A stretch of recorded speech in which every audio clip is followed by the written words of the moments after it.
नमस्कार. वेळ निवडणुकीचा या आवाज न्यूजच्या विशेष कार्यक्रमात आपलं स्वागत.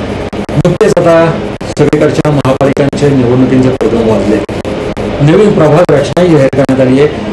यावर्षी विशेष म्हणजे 3 ते 4 वॉर्ड एकत्र करण्यात आले, वाढवण्यात आले. त्यामुळे प्रभागाचं आकारमान वाढलंय, प्रभागाची व्याप्ती वाढली. अर्थातच नगरसेवकांच्या कार्याची व्याप्ती देखील आता वाढणार आहे. त्यामुळे प्रत्यक्ष भेटींना कितपत वेळ देता येईल याबाबत अजूनही साशंकता व्यक्त केली जाते. अर्थातच या सगळ्यामुळं सोशल मीडियाचा वापर वाढणार हे सुद्धा तेवढंच नक्की. या सगळ्या पार्श्वभूमीवर नेमकं काय वाटतं नगरसेवकांना, काय वेध आहेत त्यांचे या निवडणुकीबाबत, आपल्या प्रभागाबाबत, आपल्या कार्याबाबत, लोकांच्या अपेक्षांबाबत, या अपेक्षांना आपण कितपत पूर्ण करू, त्यांना स्वतःलाच काय वाटतं, आपण थेट जाणून घेणार आहोत नगरसेवकांकडूनच. आज आपल्या समोर भारतीय जनता पक्षाचे चिखली प्रभागातले श्री नेताजी काशीद भाऊ, नमस्कार. नमस्कार. ह्या सगळ्या आता प्रभाग रचना नवीन जाहीर झाली आहे. या वाढलेल्या प्रभागानुसार ज्या काही साशंकता तुमच्या मनामध्ये आहेत, मुळात तुमच्या प्रभागातली अर्धवट असलेली कामं आणि आता नव्यानं वाढलेल्या प्रभागातली अर्धवट असलेली कामं, सगळा बोजवारा एकूणच तुमच्या समोर आलेला आहे. काय नेमकी आत्ता काय परिस्थिती आणि तुम्हाला काय वाटतं, हा सगळा बोजवारा तुम्ही कसा सांभाळणार आहात, काय समस्या आणि प्रामुख्यानं कुठल्या समस्या तुमच्या समोर आहेत?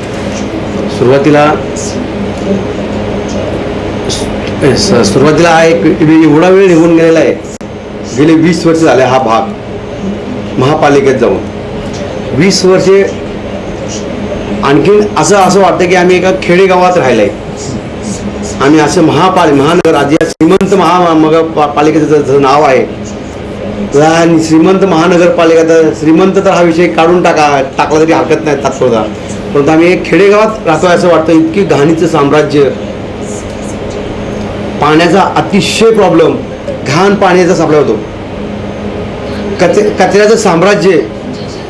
गेले 20 वर्ष झाले या भागात एकही गार्डन, ग्राउंड, सांस्कृतिक भवन, एकही डीपी प्लॅनचा एक रोड नाही आहे. साधे छोटे सुद्धा रोड, खड्डे की ज्यांनी खड्ड्याची सुद्धा दुरुस्ती करू शकत नाही, तर रोड काय करणार. पण हा सगळा प्रभाग तुमचा महापालिकेत समाविष्ट झाल्यानंतर या सगळ्या समस्या आहेत, नेमकं या समस्यांचा पाठपुरावा तुम्ही कशा पद्धतीनं करणार? मी आतापर्यंत उपोषण केले, चौकामध्ये मी उपोषण केले की या भागाचं आरक्षण डेव्हलप व्हावे.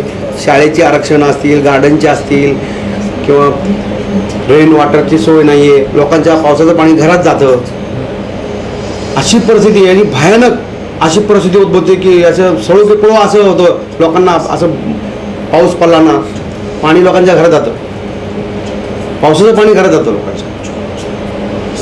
ड्रेनेज लाईन चोकअप होतात, प्यायच्या पाण्यामध्ये घाण पाणी येतं, ते बी पाणी वेळेवर येत नाही. कचऱ्याचं मोठं साम्राज्य.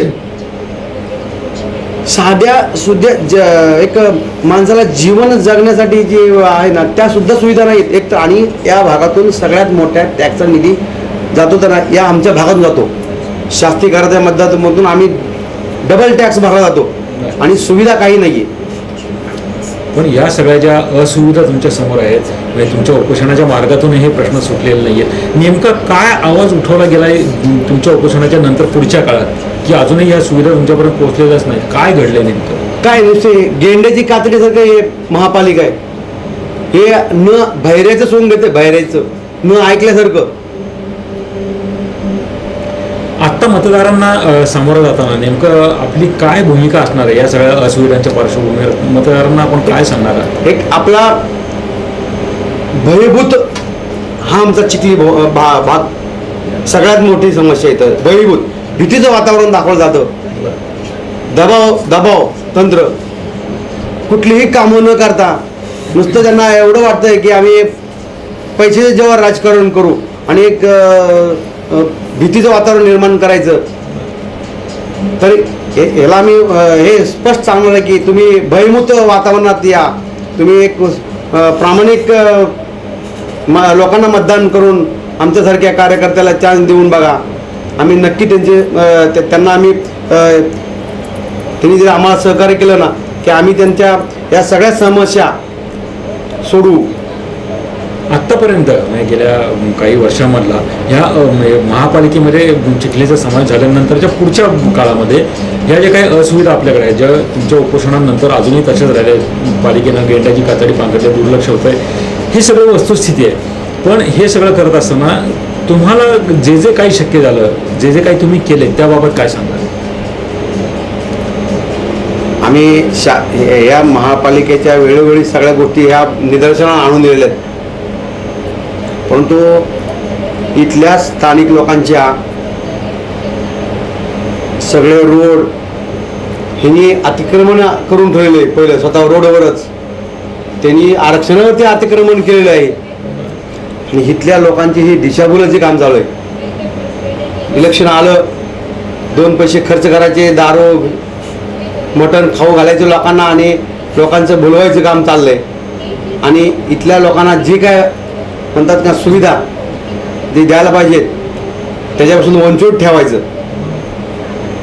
हे आम्ही लोकांना समजावून सांगणार आहे की आपण जे करतोय हे चुकीचं काम करतोय. आता ह्या सगळ्या संदर्भामध्ये मतदारांमध्ये आत्ता या क्षणाला आता जेव्हा तुम्ही आता सामोरं जाणार मतदारांच्या किंवा निवडणुकीकरता नेमकी काय जागृती झालेली आणि काय जागृती करायची बाकी आहे, काय वाटतं तुम्हाला? आता जागृती तर आम्ही भरपूर म्हणजे झालेलीच म्हणत आहे की लोकांना परिवर्तन पाहिजे, बदल पाहिजे. तो लोकांना बदल करायची उत्सुकता लोकांच्या मनामध्येच आहे आणि इथल्या भागाचा विकास झाला पाहिजे. आज अशी परिस्थिती आहे की आज चिखली भाग आहे ना, आज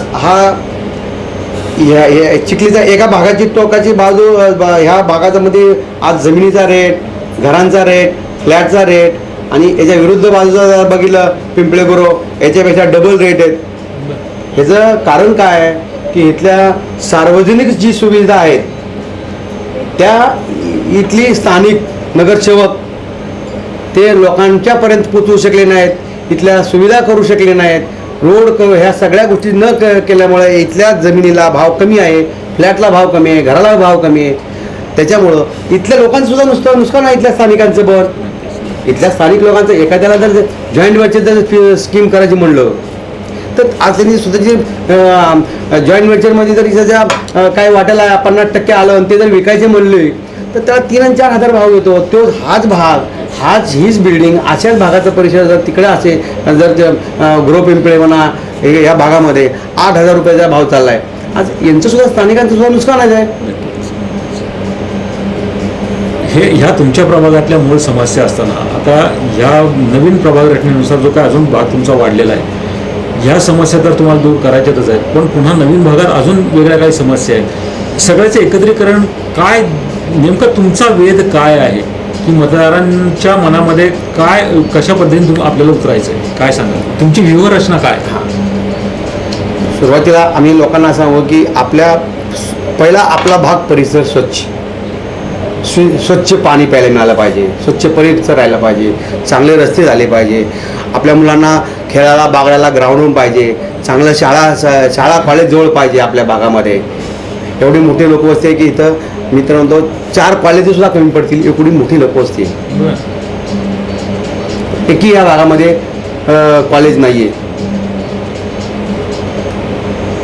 शैक्षणिक सांस्कृतिक या दोन्ही गोष्टींचा अभाव तर आहेच आहे. म्हणजे मूलभूत समस्या ज्या आहेत, पाणी, रस्ते, ड्रेनेज सिस्टम, याच्या जोडीला शैक्षणिक सांस्कृतिक एखादं भाजी मंडई नाही आहे भागामध्ये, एखादं मार्केट नाही आहे जवळ की जेणेकरून की जिथं लोक जाऊन आपला भाजीपाला आपला आपला नोकरी करून स्वतःचा संसार करण्यासाठी काही ज्या गोष्टी सार्वजनिक आवश्यकता आहे माणसाला तिथं जाऊन आपल्याला घेता यावं पटकन, असं काही नाही आहे. परंतु ज्यावेळेस हा भाग पालिकेत गेला त्यावेळेस पालिकेने सगळी व्यूहरचना केलेली आहे, पण अस्तित्वात काही नाही आलेलं, अस्तित्वात काही नाही आहे. आता या सगळ्या गोष्टी अस्तित्वात आणण्याकरता मतदार ज्या अपेक्षेनं तुमच्याकडे पाहत आहे, या अपेक्षेला पूर्णत्वानं सामोरं जायचं आहे, या अपेक्षांना त्या खऱ्या अर्थानं आपल्याला उतरायचं आहे, यासाठी नेमकं काय घाव घालायचं तुमच्या मनात आहे? की इथले जे स्थानिक नगरसेवक हे पूर्ण सगळ्या कामाला अपयशी ठरले आहेत. सर्व टोटली कामाला अपयशी ठरलेले आहेत. त्यांनी कुठल्याही प्रकारचे इथले कामं केलेले नाही आहे. मतदारांच्या पुढे ही सगळी बाब उघडकीस आणण्याचा नेताजी काशीद यांचा प्रयत्न आहे. कारण चिखली गावाचा महापालिकेत समावेश झाल्यानंतर अजूनही त्या समस्या आहेत तशाच आहेत. इथलं खेड्याचं स्वरूप अजूनही बदलत नाही आहे. इतकंच नव्हे तर आता प्रभागाची नवीन रचना आल्यानंतर पुन्हा नवीन प्रभाग जो इथं जोडला गेला आहे, नेताजी काशीद यांचं कार्याची व्याप्ती जी वाढणार आहे, इथल्या समस्या दूर करतानाच सांस्कृतिक शैक्षणिक प्रगती साधायचा एक त्यांचा मनसुबा त्यांना प्रत्यक्षात आणायचा आहे. ती अंमलबजावणी करतानाच पुन्हा नवीन प्रभागातही त्यांना सामोरं जायचं आहे. ह्या सगळ्या महापालिकेच्या निवडणुकीला सामोरं जाण्याकरता, त्यांच्या कार्याची व्याप्ती वाढवण्याकरता आणि इथल्या चिखलीतल्या या मतदारांचा त्यांना नक्कीच पाठिंबा मिळावा अशा अपेक्षा आपण व्यक्त करूया. आणि नेताजी काशीद आपल्याला या निवडणुकीकरता आवाज चॅनलच्या वतीनं हार्दिक शुभेच्छा तर आहेतच. आमचं पाठबळ तुमच्या पाठीशी आहे. या माध्यमातून मतदारांनाही आम्ही आवाहन करतोच आहोत की नेताजी काशीद यांचे हे मनसुबे सगळे तुमच्यासाठीच आहेत. हे मनसुबे पार पाडण्याकरता आपण निश्चितच त्यांना भरघोस पाठबळ द्याल. त्यांची तशीच अपेक्षा आहे. कारण या पाठबळावरच त्यांना जर यश मिळालं तर या यशाचा फायदा अर्थात मतदारांनाच होणार आहे. भाऊ, आपण आम्हाला वेळ दिला त्याबद्दल आपले मनपूर्वक आभार. धन्यवाद.